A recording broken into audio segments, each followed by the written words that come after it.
My parents demanded that my husband and I give my sister our heirloom diamond ring, so her proposal looks right. When we refused, the center stone came back resized and looked cloudy. I brought the GIA cert and loupe to the jeweler.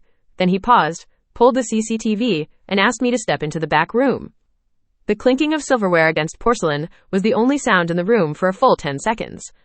Across the polished mahogany table, my sister Scarlett was beaming, her eyes fixed on my mother, waiting for the explosion of joy, the squeals of delight, the immediate flurry of wedding planning that she so clearly expected. It never came. Instead, my mother, Patricia, carefully placed her fork down, aligning it perfectly with her knife beside her plate. She took a slow, deliberate sip of her Chardonnay, her gaze never leaving Scarlett's. "Well," she said, her voice dangerously soft, "that's news." My husband, Victor, squeezed my hand under the table. I knew that squeeze. It was the, "here we go" squeeze. "Chris is a lovely boy, Scarlett, dear," Mom continued, a tight, forced smile playing on her lips. "He has a good heart, a stable job, but let's be realistic. He can't afford a ring that's worthy of you, a proposal. That's a moment that lasts a lifetime. It has to be perfect. The pictures, the announcement, it all has to look right." I felt a familiar pit forming in my stomach. For my entire life, everything had to look right for Scarlett. She was the family's centerpiece, the delicate princess, while I was the sensible, reliable, and ultimately secondary older sister. Scarlett's triumphant smile faltered, replaced by a practiced pout that had worked on our parents for 28 years. "He showed me the one he was looking at," she mumbled, her voice thick with theatrical disappointment. "It was small. So small, Grace. I can't say yes to a ring like that. What would my friends think? They'd be polite to my face, but they'd be laughing behind my back. I'd be the girl with the pity ring." I wanted to scream. I wanted to tell her that if she loved Chris, the ring shouldn't matter. That a commitment was about two people, not about the carat weight you could flash on Instagram. But I knew it was useless. In my family's world, perception was reality. That's when my father Richard cleared his throat, leaning forward with the air of a man who had just solved a complex geopolitical crisis. "I have a solution," he announced, his eyes landing squarely on me. "Grace, you can let Scarlett borrow your ring." The room went still. Victor's hand tightened on mine until my knuckles ached. I could feel the blood draining from my face. "Just for the proposal," Dad continued, bulldozing over the stunned silence. "Chris can use it to propose, so it looks right, so Scarlett can have her perfect moment. Then, when he's saved up a bit more, he can buy her something else, and you get yours back. It's simple. Family helps family." Borrow my ring, my engagement ring, the one Victor had placed on my finger on a cliffside, overlooking the ocean. The one whose center stone had belonged to his great-grandmother. A woman who had survived wars and crossed oceans with that diamond sewn into the hem of her dress. A piece of his family's history, of our history. He wanted my sister to use it as a prop. Victor was the first to speak. His voice was low and calm, but it held a core of solid steel that I knew my family would not be able to bend. "Absolutely not, Richard," he said, using my father's first name, which he only did when he was deeply serious. "That ring is a family heirloom, my family's heirloom. It is not a prop for a photo opportunity. Its value is not in how it looks, but in what it represents. And it represents a commitment between Grace and me, period." I found my own voice, shaky but firm. "He's right, Dad, I can't do that. It's not appropriate. The ring is a symbol of my marriage to Victor. It wouldn't be right." The explosion was immediate and spectacular. "Selfish! You are the most selfish person I have ever known," my mother shrieked, her face turning a blotchy red. "Your sister is asking for one small thing to make her happy, to give her the proposal she deserves, and you can't even do that. You always have to have everything, don't you, Grace? You got the successful husband, the beautiful ring, and you just have to rub it in her face." My father's disappointment was a more cutting weapon. "You're embarrassing this family, Grace. You're making it seem like we're not united. Like we don't support each other after everything we've done for you." But Scarlett's reaction was the masterstroke. Her face crumpled, and great heaving sobs racked her body. Tears streamed down her cheeks as she glared at me with pure, unadulterated venom. "You're doing this on purpose," she wailed. "You've always been jealous of me. You can't stand to see me happy, so you're trying to ruin the most important moment of my life." The accusation hung in the air, so absurd, so deeply unfair, that it left me breathless. Victor stood up, pulling me with him. "We're leaving," he said, his voice leaving no room for argument. "This conversation is over." As we walked out, leaving Scarlett's sobs and our parents' furious shouts behind us, I glanced down at my hand. The ring was more than just a piece of jewelry. The center stone was a 2-carat, D-color, internally flawless diamond that had been in Victor's family for over a century. We'd had it set in a simple, elegant platinum band that made the diamond look like it was floating. It was insured, of course, but its monetary value was nothing compared to its history. And, crucially, it came with a GIA certificate. A laminated card with a detailed map of the diamond's unique internal characteristics, its shoe fingerprint. And on the girdle of the diamond itself, so small it was invisible to the naked eye, was a laser-inscribed serial number that matched the certificate. It was, for all intents and purposes, irrefutably, uniquely mine, and they wanted to take it. The week that followed was a wall of suffocating silence. No calls, no texts. It was a classic move from my family's playbook, the freeze-out, designed to make me feel isolated and guilty, to make me crawl back, begging for forgiveness. It had worked when I was younger, but with Victor by my side, I had developed a stronger spine. "Don't even think about calling them," he warned one evening as I stared at my phone. "Let them stew in the ridiculousness of what they asked." He was right, of course, but a small, stupid part of me, the part that had been conditioned since birth to seek their approval, still ached. So when my mother's name flashed on my screen a week after the disastrous dinner, my heart gave a pathetic little leap of hope. Her voice was thick with what sounded like remorse. "Grace, darling," she began, her tone soft and conciliatory. "I've been doing a lot of thinking. Your father and we were out of line. Completely. We got caught up in the moment, and we were unfair to you and Victor. I am so sorry." I was stunned. An apology? A real one? It was unheard of. "We just want what's best for Scarlett. You know how she is," Mom continued, her voice layered with practiced maternal warmth. "I was wondering, and please, say no if you're not comfortable, but could you possibly bring the ring over sometime? Just for a moment. I was hoping I could take a few pictures of the setting.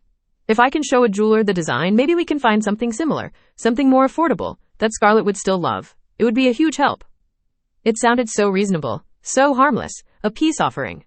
I told Victor about the call later that night. He listened patiently, his expression unreadable. When I finished, he was quiet for a long moment. "It's a trap, Grace," he said finally. "What? Victor, that's a bit dramatic," I replied, a little annoyed. "She apologized. She just wants to take pictures to help Scarlett." "Think about it," he insisted, taking my hands in his. "These are people who threw a tantrum worthy of a toddler because they couldn't use your priceless, irreplaceable heirloom as a weekend rental. They called you selfish, jealous, and tried to emotionally blackmail you. Do you honestly believe that 1 week later, they've had a complete moral epiphany? Or is it more likely they've just changed their tactics?" I wanted to argue, but I couldn't. He was articulating the very unease that was coiled in my gut.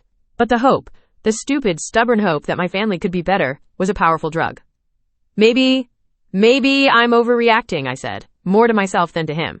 "Maybe she's really trying to make things right." Victor sighed. "Okay, but I want you to be careful. Incredibly careful. Do not let that ring out of your sight. Not for a second. If you get a bad feeling, you turn around and you walk out. Promise me." "I promise," I said, slipping the ring off my finger and holding it up to the light. The diamond threw 1,000 tiny rainbows across the ceiling. The next day, I drove to my parents' house. The atmosphere was one of strained cordiality. My father grunted a hello from behind his newspaper. Scarlett was conveniently out with friends. Only my mother was there to greet me, her arms open for a hug that felt stiff and awkward. "Oh, thank you for coming, sweetie," she gushed. "Let me see it. Oh, it's just as stunning as I remember." I reluctantly took the ring off and placed it on a velvet coaster she had set on the coffee table. She leaned in close, pulling out her phone to take pictures from various angles. It all seemed so normal. My guilt for doubting her began to prickle at me. "You know," she said, squinting at her phone screen, "the light in here is just terrible. I can't get a clear shot of the prongs." She stood up and moved toward the kitchen. "Let me just get my reading glasses." She was gone for less than a minute. Then, just as she was walking back into the room, she stopped, letting out a sharp gasp and pressing a hand to the small of her back. Oh, my back has just seized up. A terrible spasm. "Mom, are you okay?" I asked, jumping up. "I'll be all right, darling. It happens sometimes," she said, wincing dramatically as she lowered herself onto the sofa. "But could you be a dear? In the upstairs bathroom, in the medicine cabinet, there's a small jar of that heating rub I use. My hands are too shaky. Could you possibly get it for me?" It was the perfect, unimpeachable request. A daughter helping her mother in pain. Who would say no? "Of course," I said, already heading for the stairs. I was upstairs for, at most, 10 minutes. The jar wasn't immediately visible, and I had to rummage behind old prescription bottles and tubes of ointment to find it. When I finally located the greasy little pot, I hurried back downstairs. My mother was still on the sofa, right where I'd left her. The ring was still on the velvet coaster. Everything looked exactly the same. "Found it," I said, handing her the jar. "Oh, you're a lifesaver," she breathed, taking it from me. "Thank you, sweetie. I think I have enough pictures now. Don't want to keep you." I picked up my ring. It felt warm from the lamp, and I slid it back onto my finger. It fit perfectly, as always. I gave my mother another awkward hug, told her I hoped her back felt better, and left, the little seed of Victor's suspicion having withered away, replaced by the warmth of a crisis averted, a relationship seemingly on the mend. I was such a fool. It took 3 days for the wrongness to set in. It wasn't a sudden realization. It was a slow, creeping dread, a dissonant note in the familiar melody of my life. The first time I noticed it, I was washing dishes, and the afternoon sun streamed through the kitchen window, hitting my ring. Usually, this would create a dazzling light show on the walls, but this time, the sparkle was muted. It seemed flat, lacking the fiery depth I was so used to. I dried my hands and held the ring up, turning it back and forth. It looked the same. I must be imagining it. Maybe the stone was just dirty. I cleaned it meticulously with a soft brush and soapy water, just as the jeweler had shown me. But the dullness remained. There was no fire, no soul. That evening, Victor and I were watching a movie. I was resting my head on his shoulder, my hand lying on his chest. He idly picked it up, his thumb stroking my fingers. Suddenly, he stilled. "Grace," he said, his voice low. He sat up, taking my hand and pulling it under the lamplight. "Look at this." "What is it?" I asked, my heart starting to thrum with a nervous rhythm. "The prongs," he said, his brow furrowed in concentration. "Look right here. The metal. It's a different color. Shinier. And do you see these tiny scratches? They're fresh. They're different from the fine, aged patina on the rest of the band. It looks like it's been worked on. Recently." Panic, cold and sharp, pierced through me. I scrambled off the couch and ran to our bedroom, my hands shaking as I pulled our safe box from the back of the closet. Inside, beneath our passports and important documents, was the GIA certificate. And in a small side pocket was the professional jeweler's loupe Victor's father, a hobby gemologist, had given us. We sat at the dining room table, the certificate spread out under the bright overhead light. The detailed diagram on the paper, the plot, showed the exact location of every microscopic inclusion, every tiny flaw that made our diamond unique. It was its birth kris, its map. Victor took the loupe and my ring. He was a mechanical engineer. His eye for detail was far better than mine. He spent a long, silent minute examining the stone, his breathing steady, his focus absolute. I held my breath, watching his face. I saw the moment he found what he was looking for. Or rather, what he didn't find. His jaw tightened, and a muscle feathered along his cheek. "The main inclusion," he said, his voice strained. "The little cloud-shaped one near the Qley, the one we always said looked like a tiny bird, it's gone." He handed the loupe to me. "Look for yourself." My hands trembled so badly I could barely hold the loupe steady. But he was right. I looked at the diagram on the certificate, then threw the loupe at the stone on my finger. The interior of the stone was clean. Too clean. The familiar, friendly little flaws were all gone. It was a stranger. A dead, lifeless stranger sitting in my ring's home. We looked at each other across the table, the same horrifying realization dawning in both our eyes. "The back pain," I whispered, the memory hitting me like a physical blow. "Her asking me to go upstairs." 10 minutes, Victor said, his voice grim. More than enough time for a planned swap. The betrayal was so immense, so audacious, it was hard to process. This wasn't a misunderstanding. This wasn't an overreaction. This was a calculated, premeditated crime, committed by my own mother, for my sister. Tears of rage and hurt pricked my eyes, but I blinked them away. Crying wouldn't fix this. "We can't call them," Victor said, reading my mind. "They'll deny everything. They'll call you crazy. They'll gaslight you until you start to believe them. We need proof. Irrefutable, undeniable proof." "The jeweler," I said, my voice hardening. "We need to go back to the jeweler who made the setting. He knows the ring, he knows the diamond." We made an appointment for the next morning. I didn't sleep a wink that night. I lay in bed, the alien ring on my nightstand feeling like a radioactive piece of evidence, and I mourned. I mourned the family I thought I had, the mother I thought I knew, because I knew, with a certainty that chilled me to the bone, that whoever the woman was who hugged me in that house yesterday, she wasn't my mother. Not anymore. The bell above the door of Harrison Fine Jewelry chimed softly, the same pleasant sound that had greeted us when we'd come to pick up my finished ring 2 years ago. Back then, we had been giddy with excitement. Today, I felt like I was walking to my own execution. Mr. Harrison, a kind-faced man in his late 60s with kind eyes and expertly manicured hands, remembered us instantly. "Victor, Grace, what a pleasure! Is the ring holding up well?" "That's actually why we're here, Mr. Harrison," Victor said, shaking his hand.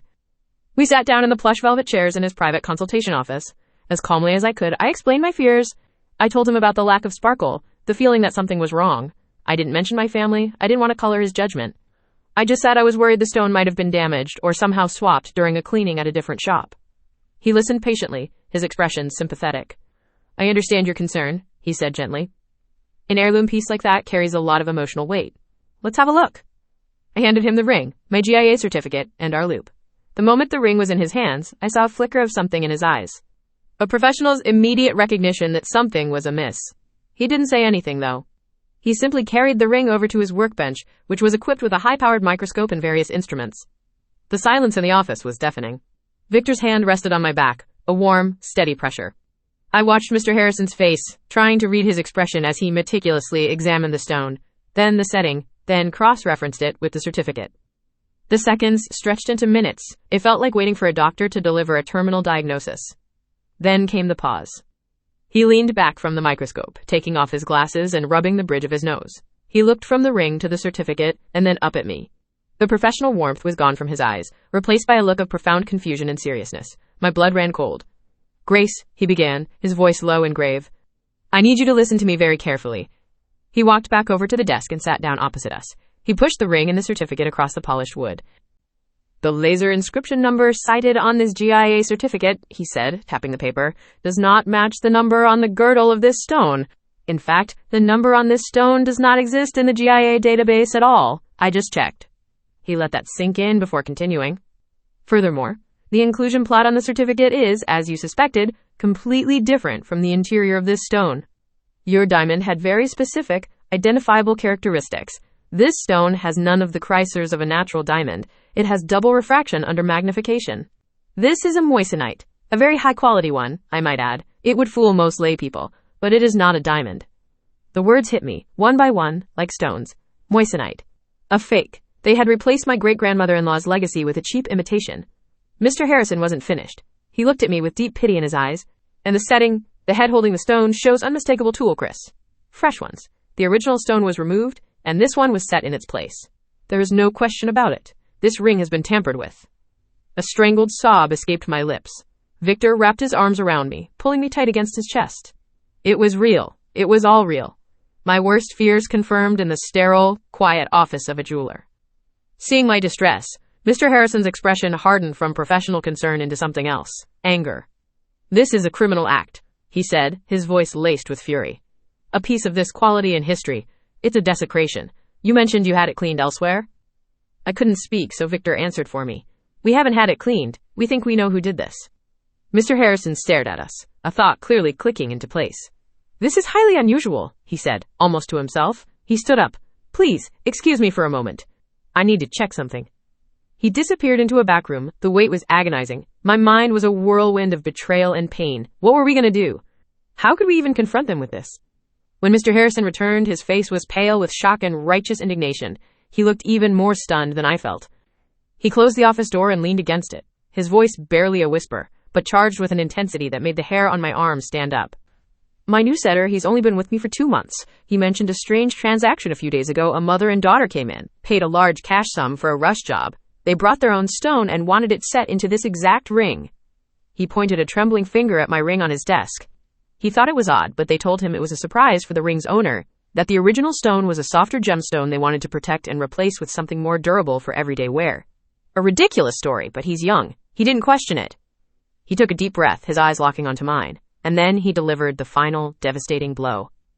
"That mother and daughter, they were here 3 days ago. I just checked the security footage from the front of the shop and the workshop. Grace, it was your mother and your sister."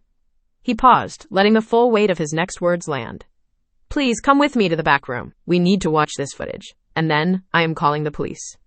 Watching the security footage was one of the most surreal and violating experiences of my life. There they were, on a grainy black and white monitor, my mother and Scarlett. They were laughing and chatting with the young jeweler, looking for all the world like 2 women out for a pleasant day of shopping. I watched as my mother handed over my ring. I watched as Scarlett produced a small velvet pouch containing the moissanite. I watched them explain their fabricated story.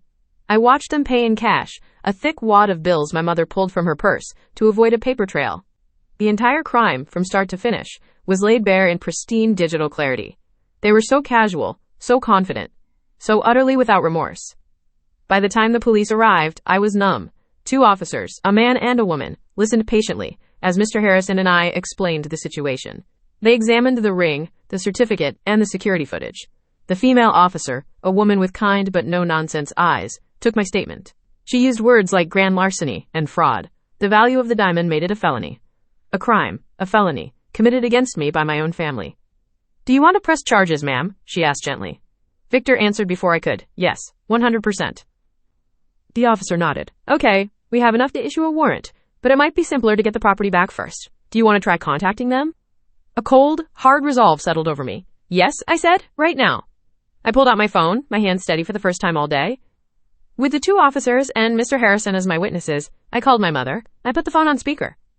She answered on the second ring, her voice sickeningly cheerful. Grace, honey, I was just thinking about you.